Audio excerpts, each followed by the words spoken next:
Suffering is what would happen if you mixed Silent Hill with something written by Clive Barker. It's a psychological action horror game developed by Surreal Software and released in 2004 for PlayStation 2 and the Xbox, with a port also released later on for the PC.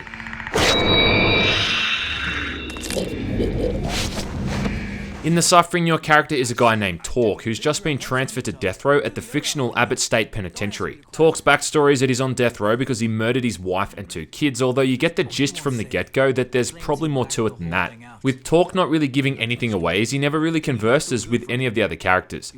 Seemingly out of nowhere and after some unintentionally funny voice acting, the prison is under attack by some weird horrific creatures that look like something that should be accompanying Pinhead and his Cenobites before Torque breaks out of his cell and escapes.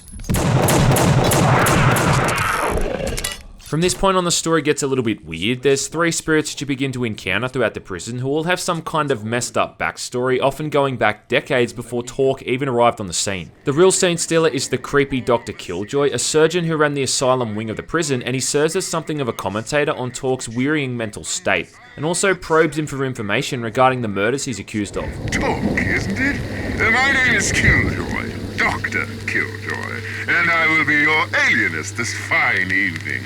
Aside from interacting with these spirits, Torque's also haunted by hallucinations involving his deceased family members. And the game isn't shy about popping up random horrific looking images on the screen alongside loud screeching sounds to really keep you on the edge.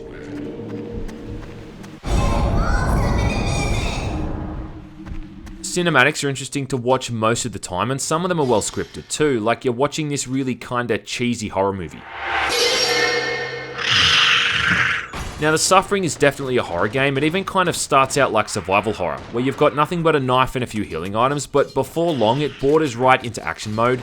The prison is a large and complex facility with various sections and wings that offer up their own unique design and layouts. When Torque isn't fighting monsters, he's either solving basic puzzles, collecting weapons and items, or talking to NPCs, who often use 4-letter words like it's going out of style. You seen some of these things, man? Fucking whack shit.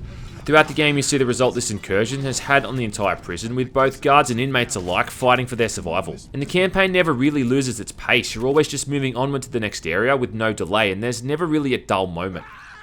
When in third-person mode, the shooting kinda reminds me a little bit like a watered-down Max Payne without the bullet time mechanic, particularly the way Torque controls and the whole dodge roll move as well.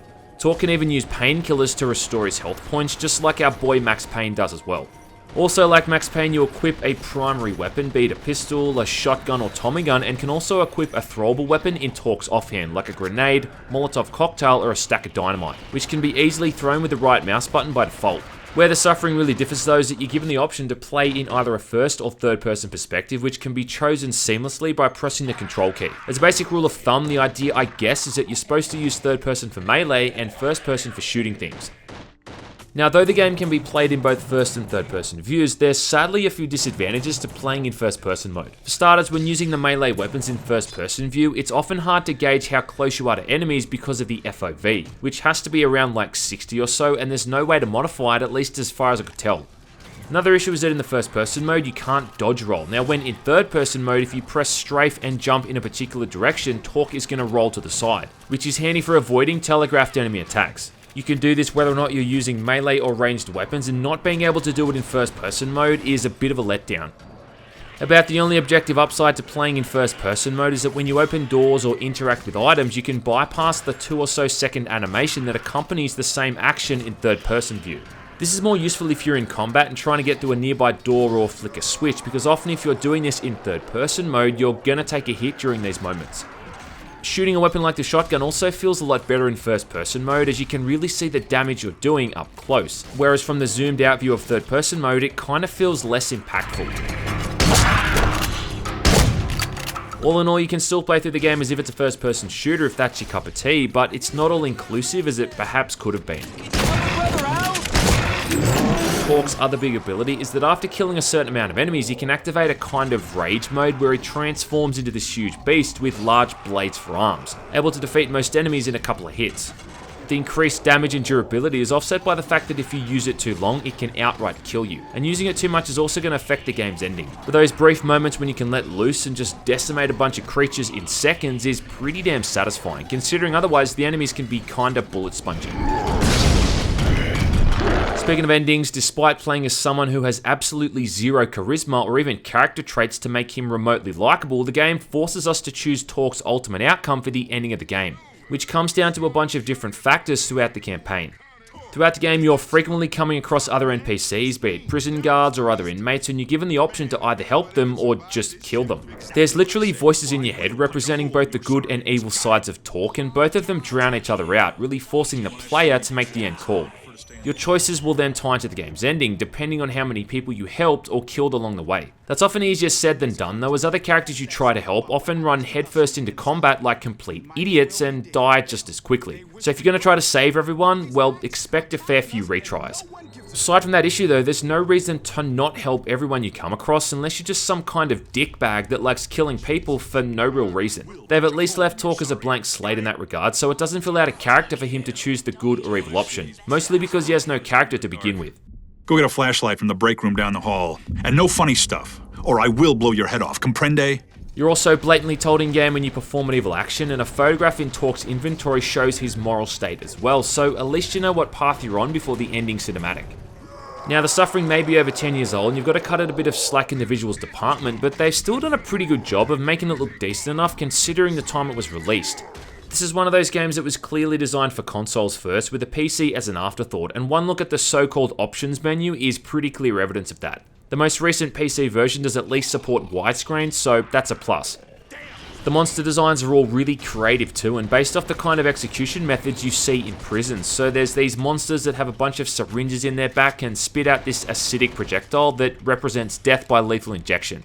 There's monsters with rifles embedded in their backs that have blindfolds across their eyes, representing death by firing squad. All of the creatures have jagged pieces of metal jutting out of their arms and legs, making them look like they're in this world of pain, which they probably are. There's also a pretty cool dismemberment system in place as well, where you can literally shoot these assholes to pieces or just simply blow their goddamn heads off. Now, my major issue with The Suffering is that whilst it does tell an interesting story, it does also at times tell a convoluted one. NPCs frequently mention how the island where the prison is brings out the evil in everyone, but it's never quite explained as to what that actually means. Same thing with all the creatures you encounter. I mean, I think there's a point in the game where someone says that the prison staff have been experimenting on the inmates, which I guess explains where all the monsters could have come from. And then another theory is that it's the souls of former inmates returning for vengeance, but it never really goes into much more detail than that. And I feel like it just being a result of the metaphorical evil of the island to be a bit of a cop-out in terms of the storytelling. Torque as a protagonist is an unlikable douchebag. I mean, I know they were trying to make him morally ambiguous from the get-go, and the whole point of the game is that you're choosing what kind of outcome the guy gets. But for such a silent character to be the protagonist in a game where everyone else is doing so much talking just seems a little bit out of place. Just like in Half-Life 2, how Gordon Freeman didn't so much as clear his throat the entire time, whilst everyone else is just spouting off pages of dialogue.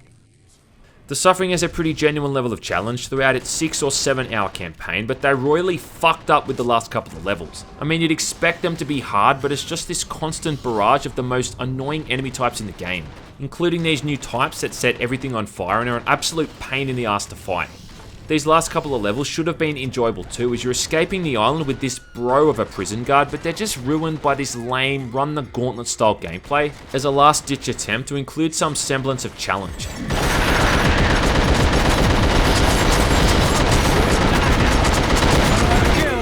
What I look at the most though when playing these older games is whether or not they're still fun and enjoyable, and that's something I think The Suffering can still pull off. It really does do a bang up job of combining third and first person gameplay amidst a pretty well told story that can deliver the goods when it needs to. Prior to a few months ago, getting your hands on this thing was a bit of a pain in the ass, and getting it to run on modern hardware was even more so.